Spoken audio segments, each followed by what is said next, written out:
Mesleğime оқушылар, бүгін бізде қазір қазақ тілі сабағы.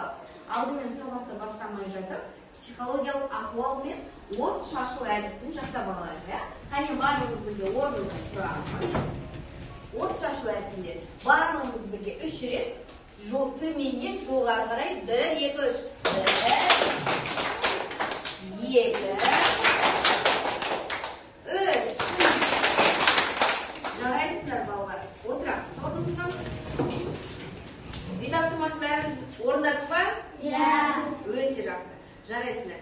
Балалар, бүгінгі біздің тақырыбымыз дәптерімізді ашайық. Бүгін 19 қаңтар сынып жұмысы, сабақ тақырыбы аймақтар табиғаты.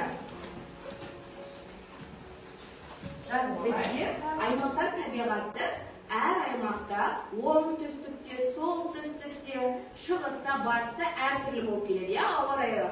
Солай табиғатына байланысты күн райы да құбылып тұрады екен. Сендер экраннан қандай күн райын көріп тұрсыңдар? Бірінші рет қандай болыпты? Қандай болып тұр? Алфина? Аспан бұлтты. Иә, аспан бұлтты. Бұлт торлап алғанда жаңбыр жауады, иә? Келесі, аспан қандай болып тұр, Диана? Аспан ашық. Аспан ашық болып тұр. Жақсы. Ал мына жерде күн райы қандай болып тұр? Не болып жатыр мына жерде? Не жүріп жатыр? Фарид? Мына жерде қол шатырды көріп тұрмыз, суларды көріп тұрмыз.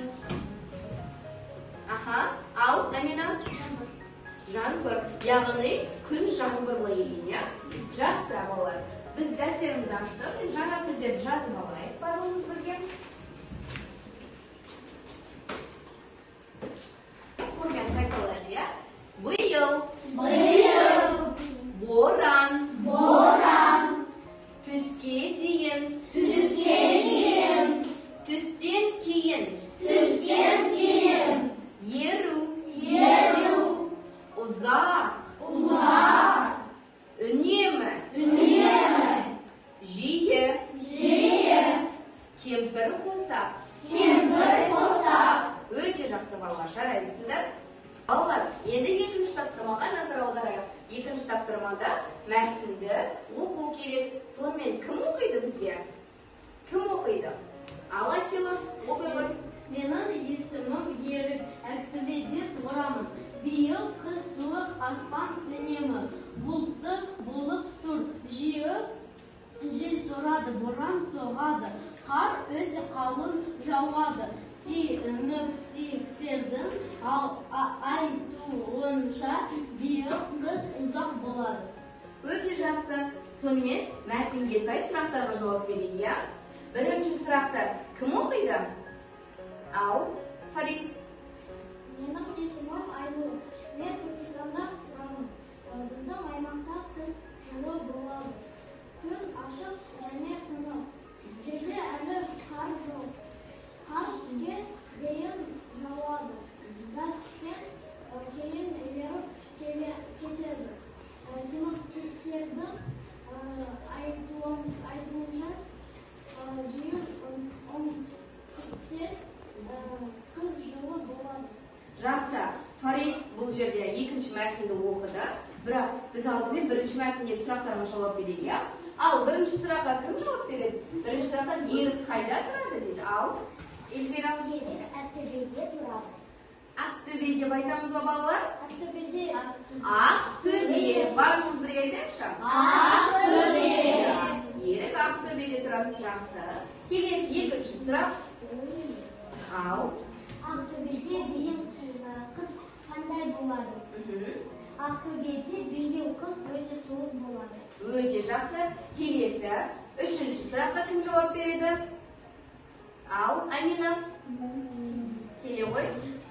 Тұра ғой, тұра. Қар қалай жауады дейді? Қар өте қалың жауады. Иә, қар өте қалың жауады, иә? Екінші мәтін бойынша енді сұрақтарға жауап берейік. Сонымен бірінші сұраққа кім жауап береді бізден? Кім жауап береді? Ал Данил? Айнұр қайда тұрады? Айнұр Түркістанда тұрады. Өте жақсы. Келесі екінші сұраққа жауап береді. Ал береді. Түркістанда биыл қыс қандай? Жылы. Өте жақсы. Келесі. Ал Түркістанда қар бар ма? Диана? Жоқ, Түркістанда әлі қар жоқ. Иә, өйткені ол жақтың қысы өте жылы болады екен, иә, сондықтан қар көп жауа бермейді екен. Жақсы, келесі тапсырманы орындайық.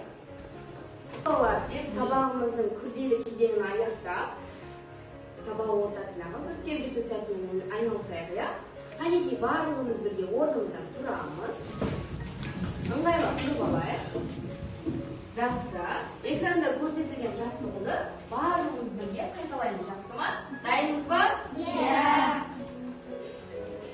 Ал дайындалайық. Бас иіп тізе аяқ, тізе аяқ. Бас иіп тізе аяқ, тізе аяқ. Ауыз, мұрын және құлақ. Бас иіп тізе аяқ, тізе аяқ. Тезірек жасап көрейік. Ал тезірек. Бас иіп тізе аяқ, тізе аяқ. Давай всем.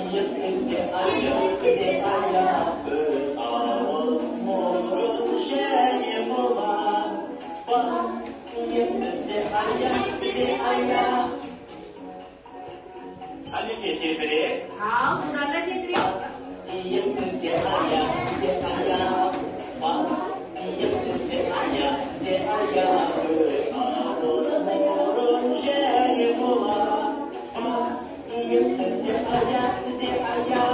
Келіңдер, одан да тезірек. Ал одан да тезірек. Тез. Бас.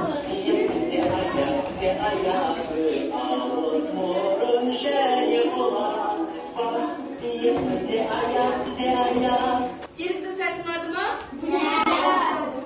Ал онда тапсырмаларды ары қарай жалғастырып, ақырын ғана орнымызға отырайық, иә?